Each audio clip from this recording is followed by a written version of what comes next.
El gran enemigo de Hércules no fue Hades, sino Hera, su madre. O bueno, en realidad ni siquiera era su madre. Y es que Zeus le fue infiel a Hera con otra mujer. Y así nació Hércules. Desde entonces ella juró destruir a ese niño. Cuando estaba en la cuna le mandó serpientes. Años después lo enloqueció y lo hizo eliminar a su esposa Megara. Disney cambió bastantes cosas. Básicamente le dio a Hades el papel de villano que en la mitología era de Hera, aunque ella era mucho más cruel. Y Hades en realidad podía ser muy agradable. Hoy te voy a contar la verdadera historia de Hércules, más oscura, más perturbadora y con un mensaje que me encantó y que creo que puede servirnos a muchos. El mundo está hecho pedazos. Los titanes arrasan con todo. De pronto, un trueno parte el cielo. Es Zeus, el dios más poderoso. Con sus rayos derriba a los titanes y los encierra en el Tártaro, un abismo del que nadie puede escapar. Desde ese día, Zeus gobierna el monte Olimpo, el hogar de los dioses. Años después, nace su hijo Hércules. Zeus y su esposa Hera están felices. Aunque es pequeño, tiene una fuerza increíble. Fascinado, su padre le hace un regalo muy especial. Pegaso, un caballo con alas. De pronto aparece Hades, el hermano de Zeus. A diferencia del resto de los dioses, él no vive en el Olimpo, sino en el inframundo, el lugar al que van todas las almas después de morir. Y claro, esto no le encanta. Mientras los demás dioses están disfrutando, él tiene que estar administrando a los muertos. Odia que Zeus le haya dado ese puesto. Cuando conoce a Hércules, no le simpatiza nada. Se fastidia y en cuanto puede, se despide y regresa a su reino. En la entrada del inframundo lo espera Cerbero, un perro con 3 cabezas encargado de que ningún muerto salga y ningún vivo entre. Dentro lo reciben sus 2 secuaces, Pena y Pánico, que le avisan que las moiras ya han llegado. Las encuentra trabajando, midiendo y cortando los hilos de la vida. Con unas tijeras cortan el hilo de una joven y en ese instante su alma desciende al inframundo. Las moiras pueden ver el pasado, el presente y el futuro. Hades les pregunta si Hércules va a arruinar sus planes de derrocar a Zeus y conquistar el mundo. Ellas miran a través de su ojo mágico y le revelan. En 18 años, las estrellas y los planetas se alinearán perfectamente. Ese será el momento ideal para que Hades actúe. Podrá liberar a los titanes y llevarlos al Olimpo para enfrentarse a Zeus. Si todo sale como lo ven, Hades ganará y podrá gobernar el cosmos. Pero hay una condición. Si Hércules llega a pelear, Hades perderá. Así que antes de que llegue ese día, tiene que deshacerse de él. Hades sabe que no puede eliminar a un dios. Son inmortales. Así que primero tiene que convertirlo en mortal. Y para eso, manda a Pena y Pánico. Mientras Hércules duerme tranquilamente, los secuaces se infiltran, lo capturan y lo bajan a la tierra. Ahí le dan una pócima mágica. Si se la toma hasta la última gota, perderá toda su divinidad. A medida que la bebe, su luz de Dios se apaga. Su piel se vuelve más gris, más humana. Pero justo antes de acabarla, aparece una pareja y los interrumpe. Pena y Pánico salen corriendo y el frasco se rompe, quedando una última gota sin beber. La pareja, Alcmena y Anfitrión, encuentra a Hércules. Durante años habían soñado con tener un hijo y ahora delante de ellos está un bebé con una medalla que lleva el símbolo de los dioses. Lo toman como un regalo divino. Pero Pena y Pánico todavía tienen que acabar con Hércules. Se transforman en serpientes y lo atacan, pero el bebé, sin asustarse, las agarra, las amarra y las lanza lejos. Como no bebió la última gota de la pócima, perdió la inmortalidad, pero conservó su fuerza divina. Asustados, Pena y Pánico deciden no decirle nada a Hades. Mientras tanto, Zeus y Hera buscan a su hijo por todas partes. Cuando por fin lo encuentran, descubren que Hércules ahora es mortal y ya no puede vivir en el Olimpo. Sin opciones, solo les queda dejarlo ir y verlo crecer desde la distancia. Aquí nos vamos a detener para empezar a comentar cositas. Empecemos por lo más básico. En la mitología griega, que es de donde viene esta historia, Hércules ni siquiera se llama así. Su verdadero nombre es Heracles. Entonces, ¿por qué lo llaman Hércules? Porque siglos después los romanos copiaron muchos mitos griegos. Les cambiaron algunos detalles y también los nombres. Hércules es simplemente la versión romana de Heracles. Así que técnicamente Disney está contando un mito griego usando un nombre romano. Y sí, entiendo, Hércules suena mucho más épico. Y bueno, ¿quién era Heracles? Según los griegos era hijo de Zeus, pero no de Hera. Su madre fue Alcmena, que en la película aparece como su madre adoptiva. La leyenda dice que un día Zeus vio a Alcmena y se obsesionó con ella. No era cualquier mujer, era descendiente de Perseo, uno de los héroes más grandes de Grecia. Y aunque estaba casado con Hera, Zeus decidió que tenía que tenerla. Solo que había un problema. Alcmena ya tenía esposo. Anfitrión. Así que Zeus ideó un plan. Esperó a que Anfitrión se fuera lejos y se transformó en él, misma cara, cuerpo y voz. Se presentó en su casa y Alcmena no sospechó nada y pasaron la noche juntos. Al poco tiempo regresó el verdadero anfitrión y también pasó la noche con ella. Meses después, Alcmena resultó embarazada de 2 niños, Heracles e Ificles. Estaba segura de que ambos eran hijos de su esposo, hasta que empezaron a pasar cosas extrañas, como que siendo apenas un bebé, Heracles estranguló a 2 serpientes con sus propias manos. Anfitrión fue con un adivino y ahí le dijeron la verdad. Heracles no era suyo, era hijo de Zeus, mientras que Ificles sí era de él. Quizás suene raro que Zeus, el dios más poderoso de todos, se enamore, engañe e incluso tenga relaciones sin consentimiento, pero aquí hay que entender algo clave. Los dioses griegos no se parecen en nada al dios cristiano que se conoce hoy. En la visión actual, Dios es perfecto, justo, sabio y todopoderoso, pero para los griegos sus dioses eran otra cosa. No eran ejemplos a seguir, sino más bien una versión amplificada de los humanos, con virtudes y defectos exagerados. Zeus, por ejemplo, era impulsivo, tramposo, infiel y vengativo. Tenía arranques de ira, hacía berrinches y muchas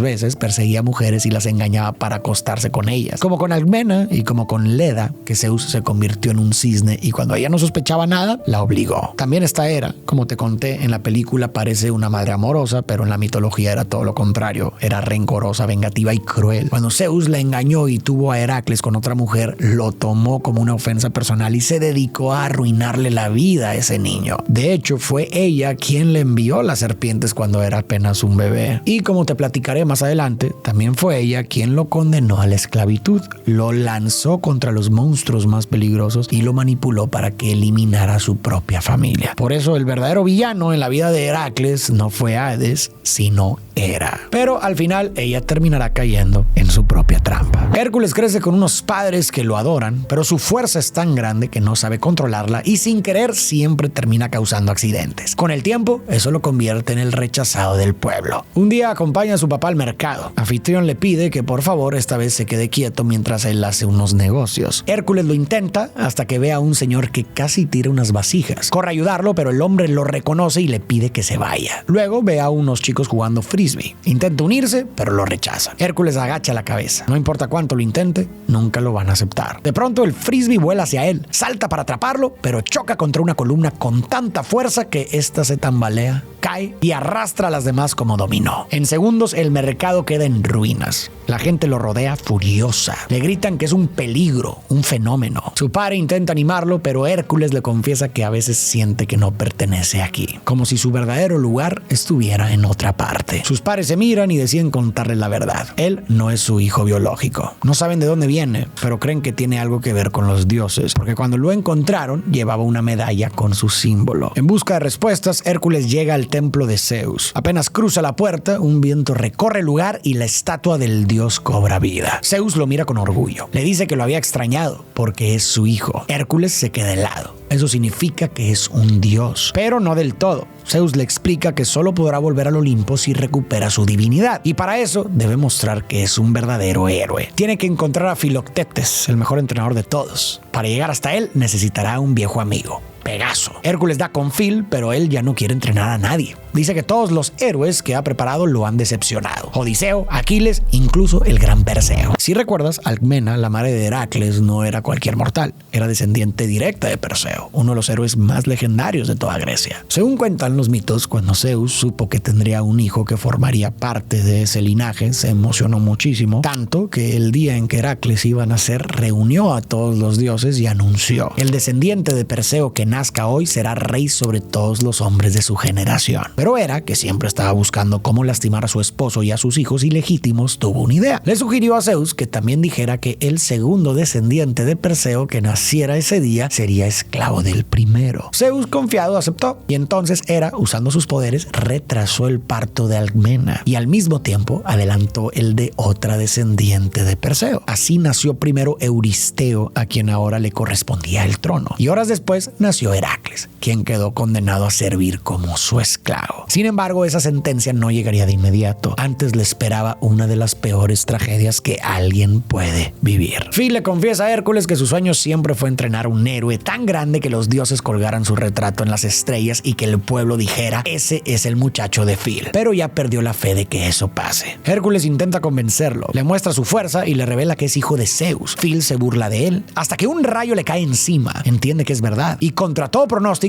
revive su esperanza. Comienza a entrenarlo y poco a poco Hércules aprende a controlar su fuerza y a ser un gran guerrero. Cuando por fin lo ve listo, Phil le da su primera misión: rescatar a una damisela en apuros. Un centauro llamado Neso tiene atrapada a una chica. Hércules se lanza a la acción, pero honestamente no tiene ni idea de lo que hace. Quédate con el nombre de Neso, porque en el mito original será el causante de la muerte de Hércules. La chica insiste en que no necesita su ayuda, pero él no se rinde. Al final logra derrotar al centauro y liberarla. Ella se presenta como Megara. Hércules no puede dejar de mirarla. Está completamente hipnotizado. La historia de Hércules y Megara no es un invento de Disney. Heracles de verdad tuvo una esposa llamada Megara, pero su final para nada fue feliz. Todo comenzó cuando de joven a Heracles se le aparecieron dos figuras: el vicio y la virtud. Cada una le ofreció un camino. Vicio le prometió una vida fácil, cómoda y llena de placeres. Virtud, en cambio, le advirtió que su camino sería duro, lleno de retos, pero que si lo soportaba alcanzaría la gloria, la grandeza y un legado que sería recordado para siempre. Heracles eligió a virtud y con esa decisión empezaron a aparecer las pruebas. Un día se entera de que la ciudad de Tebas ha sido derrotada por las Minias y él siente la necesidad de ayudar. Reúne un pequeño ejército, contraataca y los vence, lo que devuelve la paz a la ciudad. Y como agradecimiento, Creonte, el rey de Tebas, le da a su hija Megara como esposa. Juntos tienen hijos y por un tiempo parecen felices, pero Hera, que lo sigue odiando, no piensa permitirlo. Le envía un ataque de locura que lo lleva a eliminar a sus hijos y, según algunas versiones, también a Megara. Unos dicen que les disparó flechas, otros que los arrojó al fuego. Cuando Heracles recupera la razón, se da cuenta de lo que ha hecho y queda completamente hundido en la culpa y la tristeza. Sin saber qué hacer, acude al oráculo de Delfos, es decir, a una sacerdotisa que, según creían, tenía conexión directa con el dios Apolo y que les daba respuestas a sus dilemas y problemas. Ahí el oráculo le dice que para poder expiar sus pecados debe convertirse en sirviente del rey Euristeo,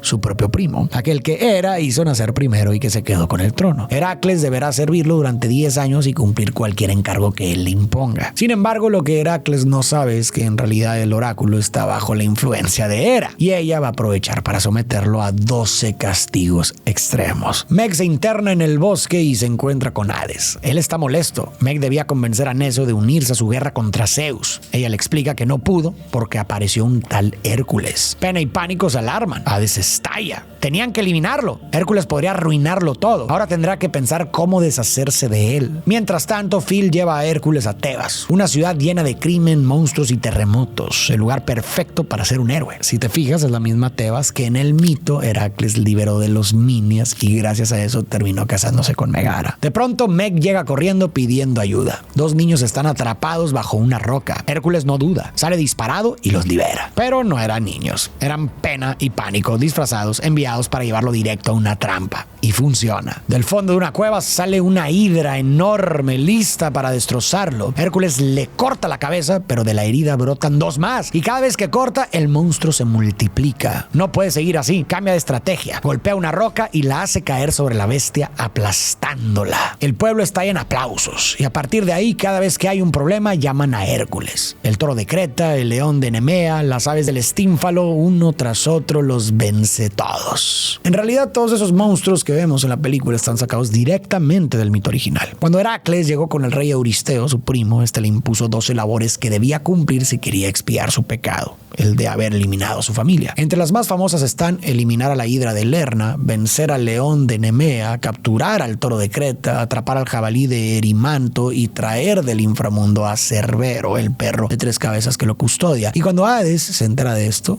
bueno, ya llegaremos a ese momento. Estas eran tareas consideradas imposibles, pero aún así Heracles logró superarlas todas. Y aquí viene un dato interesante. Aunque todos lo conocemos como Hércules o Heracles, en realidad su nombre de nacimiento era Alcides, en honor a su abuelo paterno Alceo. Sin embargo, conforme fue superando cada prueba que Hera le imponía, recibió el nombre de Heracles. Heracles, que significa la gloria de Hera. Es decir, que irónicamente fueron los intentos de Hera por destruirlo los que lo llevaron a la grandeza y lo convirtieron en una leyenda. Con esto empezamos a ver que la historia de Hércules tiene un significado mucho más profundo. Se trata de un mortal que fue puesto a prueba una y otra vez y que en vez de quebrarse eligió enfrentar cada obstáculo y convertirlo en un escalón hacia la grandeza. Se trata de la historia de un hombre que no se dejó abatir por las dificultades, por más imposibles que parecieran, que la vida en forma de Hera le arrojaba y las transformó en oportunidades para crecer. En poco tiempo, Hércules se convierte en una celebridad. Todos lo aman.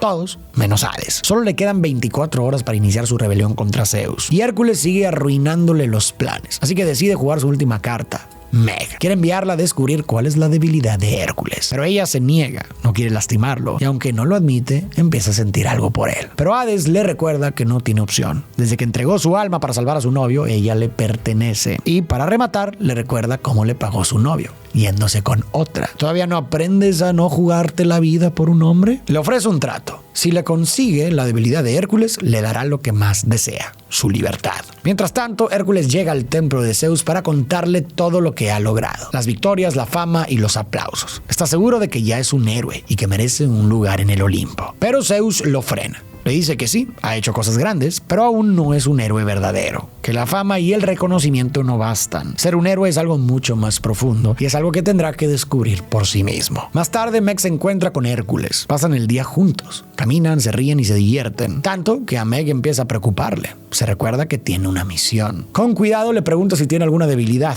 un talón malo, una rodilla chueca, algo. Hércules solo se ríe y dice que no. Poco a poco la conversación se vuelve más personal y empiezan a abrirse. Hércules le confiesa que cuando está con ella se siente menos solo. Meg baja la mirada. Le responde que a veces es mejor estar solo, porque la gente tiende a traicionar y lastimar. Él se acerca y le promete que jamás haría nada para herirla. Meg siente que su corazón se acelera. No quiere creerle, pero algo en ella sabe que es verdad. Están a punto de besarse cuando aparecen Phil y Pegaso, furiosos porque Hércules se saltó todo el día de entrenamiento. Hércules se despide, le da una flor y un beso en la mejilla que la deja conmovida. Se va volando con Pegaso, tan distraído que ni nota cuando una rama golpea a Phil y lo tira al piso. En cuanto Hércules se va, Hades aparece. Le pregunta a Meg cuál es su debilidad. Phil, que estaba tirado, escucha todo y sale corriendo a avisarle. Meg le responde que Hércules no tiene ninguna y que no va a ayudarlo a hacerle daño. Hades sonríe, no necesita más. Ya entendió que la debilidad de Hércules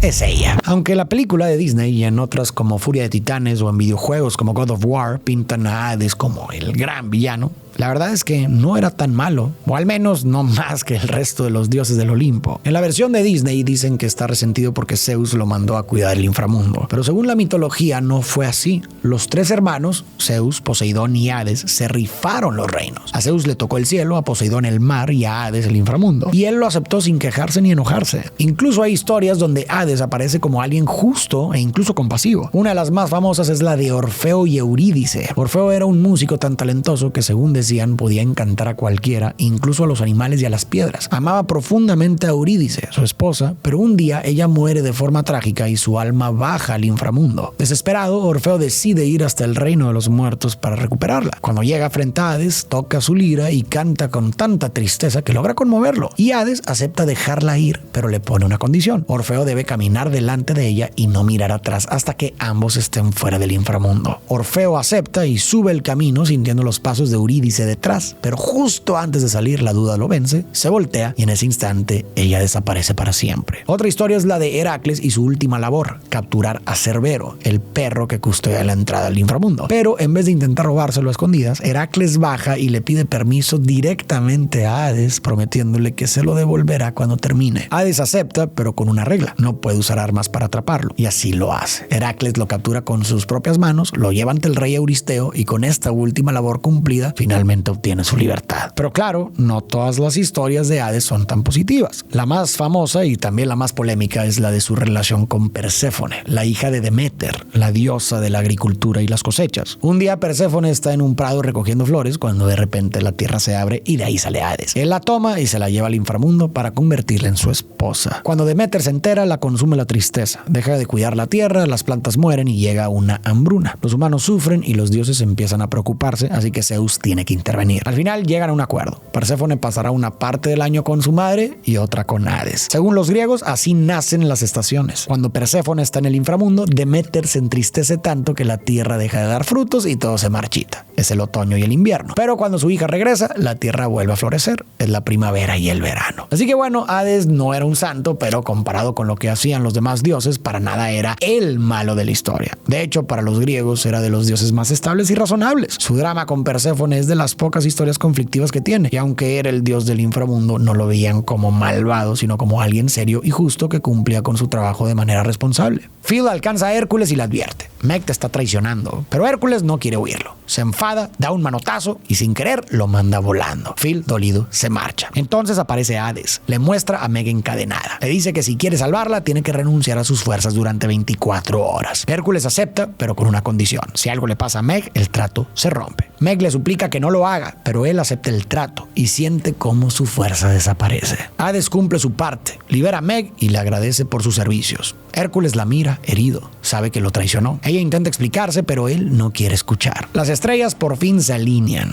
Después de 18 años, Hades pone en marcha su plan: liberar a los titanes y arrasar con el Olimpo. Pero antes aprovecha que Hércules está débil. Envía a un cíclope para acabar con él. Sin su fuerza, Hércules apenas puede mantenerse en pie. Esta escena está inspirada en un mito real, o bueno, mejor dicho, en dos, aunque Disney les hizo varios cambios. Si recuerdas, al inicio de la película los titanes están destruyendo la tierra y Zeus los encierra en el Tártaro. Esa parte sí existe en la mitología, pero con un contexto mucho más grande detrás. Antes de que existiera Zeus, los titanes, el mundo o los humanos, no había nada. Solo el caos, un vacío absoluto, sin luz y sin forma. Pero poco a poco empezaron a surgir las fuerzas primordiales. Primero apareció Gea, la tierra, después Tártaro, un abismo oscuro y sin fondo, luego vino Eros, el deseo, Nix, la noche, y Erebo, la oscuridad total. Estos no eran dioses con forma humana ni personalidades, eran solo los elementos más básicos del universo, de los que luego nacería todo lo demás. Gea, la tierra, dio a luz por sí sola a Urano, el cielo estrellado, y cuando este cubrió por completo a Gea, se convirtieron en pareja. Tuvieron varios hijos, entre ellos los 12 titanes. Los más importantes fueron Cronos y Rea, y aunque eran hermanos, también fueron pareja. Con el tiempo serían los padres de Zeus, Hades, Poseidón y el resto de los dioses que conocemos. Pero antes de eso pasó algo clave. Urano empezó a temer el poder de sus propios hijos y decidió encerrarlos dentro de Gea. Ella, furiosa, ideó una venganza. Le dio a Cronos una hoz de acero y lo convenció de enfrentarse a su padre. Cuando llegó el momento, Cronos atacó y lo castró. Así terminó el reinado de Urano y comenzó la era de los titanes. Cronos tomó el control y gobernó junto a Rea. Tuvieron varios hijos: Hestia, Deméter, Hera, Hades, Poseidón y Zeus. Pero la historia se repite. Cronos, igual que su padre, temía que sus hijos lo derrocaran y para evitarlo se los tragaba uno por uno al nacer. Rea estaba devastada, así que cuando quedó embarazada de su último hijo, Zeus decidió engañarlo. En lugar de entregarle al bebé, le dio una piedra envuelta en mantas. Cronos, sin sospechar nada, se la tragó. Mientras tanto, el verdadero Zeus crecía a salvo, escondido en una cueva. Años después, ya de adulto, planeó su venganza. Con ayuda de su abuela Gea, le dio a Cronos una poción que lo obligó a vomitar a todos sus hijos y estos estaban listos para luchar. Los 6 hermanos se unieron y comenzó la titanomaquia, la gran guerra entre los dioses olímpicos y los titanes. Los titanes eran fuertes, pero los dioses tenían un plan. En medio de la guerra, Zeus bajó al Tártaro y liberó a los cíclopes, gigantes de un solo ojo que Cronos había encerrado. En agradecimiento, los cíclopes les regalan unas armas: a Zeus el rayo, a Poseidón el tridente y a Hades un casco de invisibilidad. Con esto la balanza se inclinó. Después de 10 años, los dioses vencieron. Los titanes no murieron, pero fueron encerrados en el Tártaro. Cronos fue derrocado y empezó la era de los dioses del Olimpo. Y justo ahí es donde arranca la película de Hércules, con los titanes capturados y Zeus gobernando. Pero la mitología también habla de otra guerra. Esta vez no contra los titanes, sino contra los gigantes. Según la profecía, los dioses no podían eliminar a ningún otro gigante sin la ayuda de un mortal. Ese mortal fue Heracles, y gracias a él, el Olimpo volvió a ganar. Así que básicamente Disney tomó 2 guerras distintas, contra los titanes y contra los gigantes, las mezcló y las convirtió en una batalla más épica. Hércules logra vencer al cíclope, pero una columna empieza a desplomarse. Meg lo ve y corre para apartarlo. Lo salva, pero la columna cae sobre ella. El golpe rompe el trato. Hércules siente cómo su fuerza regresa. Levanta la columna y se arrodilla junto a ella. Le dice que no tenía por qué haber hecho eso. Ella sonríe y replica: uno hace tonterías cuando está enamorado. Aunque está muy débil, le dice que no se preocupe por ella, que vaya a salvar al resto del mundo. Hércules corre al Olimpo, enfrenta a Hades y a los titanes, y tal como predijeron las Moiras, detiene la rebelión. Hades está furioso, pero aún le queda un premio de consolación: el alma de Meg. Hércules se alarma, corre hacia ella. Las Moiras miden el hilo de su vida y deciden que llegó el momento. Sacan las tijeras y lo cortan. Meg da su último suspiro. Su alma desciende al inframundo. Hércules está destrozado, pero todavía no se rinde. Se planta frente a Hades y le propone un trato: su vida a cambio de la de Meg. Hades acepta, con una condición: él tiene que sacar su alma del río Estigia. Si lo logra, ella se salva y él se queda. Hércules no duda, se lanza al agua y Hades sonríe. Sabe que no saldrá con vida. Esta escena también está inspirada en un mito real, aunque en la versión original Hércules no salva a Megara, sino a otra mujer. Un día Heracles visita a su amigo Admeto, rey de Tesalia, y descubre que su esposa Alcestis ha muerto. Y no fue una muerte cualquiera. El que debía morir era Admeto, pero ella decidió dar su vida por él. Heracles se compadece y decide ir al inframundo para traerla de vuelta. En unas versiones lucha contra Tánatos, la personificación de la muerte. En otras negocia directamente con Hades. Al final logra que Alcestis regrese al mundo de los vivos y se reúna con su esposo. Como puedes ver, hay 1001 historias de Heracles haciendo actos heroicos. Te he contado algunas de las más famosas, pero en realidad hay muchísimas más, porque Heracles era el guerrero y semidios favorito de los griegos. Según el historiador Thomas Martin, él fue el único héroe al que se le rindieron cultos en todo el mundo griego. Y no porque fuera perfecto, sino precisamente porque no lo era. Heracles conocía el dolor, la pérdida y la culpa. Sabía lo que era fallar y sentirse derrotado, pero también sabía levantarse, luchar y seguir adelante incluso cuando todo parecía estar en su contra. Y al final lograba lo que nadie creía posible. Esa era una de las razones por las que inspiraba tanto, porque en él la gente podía verse reflejada, reconocer su propia fragilidad y al mismo tiempo la fuerza que les recordaba que también ellos podían enfrentar lo imposible. En cuanto el agua toca a Hércules, siente cómo su cuerpo empieza a envejecer. La piel se marchita, los músculos se debilitan, cada segundo lo acerca más a la muerte, pero él sigue nadando. Meg está ahí y no va a detenerse. Las Moiras ya lo esperan, miden el hilo de su vida y lo cortan, pero el hilo no se rompe, brilla, se vuelve dorado. Hércules emerge resplandeciente con Meg en sus brazos. Se ha convertido en un héroe, en un dios. Le da un puñetazo a Hades y lo lanza directo al río. Lleva el alma de Meg de vuelta a su cuerpo. Ella lo mira y dice: no tenías que hacer eso. Él responde: uno hace tonterías cuando está enamorado. Ella no podría estar más feliz. Hércules llega al monte Olimpo. Por fin está con los dioses en el lugar que soñó. Pero entonces Hércules mira atrás y ve a Meg. Tiene todo lo que siempre quiso, pero ahora lo que más quiere es a Meg. Ella es donde verdaderamente pertenece. Renuncia a su divinidad para quedarse en la tierra con ella. Hércules regresa a casa y abraza a sus padres. Ellos no podrían estar más orgullosos. En las estrellas, Zeus coloca la imagen de Hércules. En el pueblo, alguien grita: ¡ese es el muchacho de Phil! Y Phil, con lágrimas en los ojos, sonríe.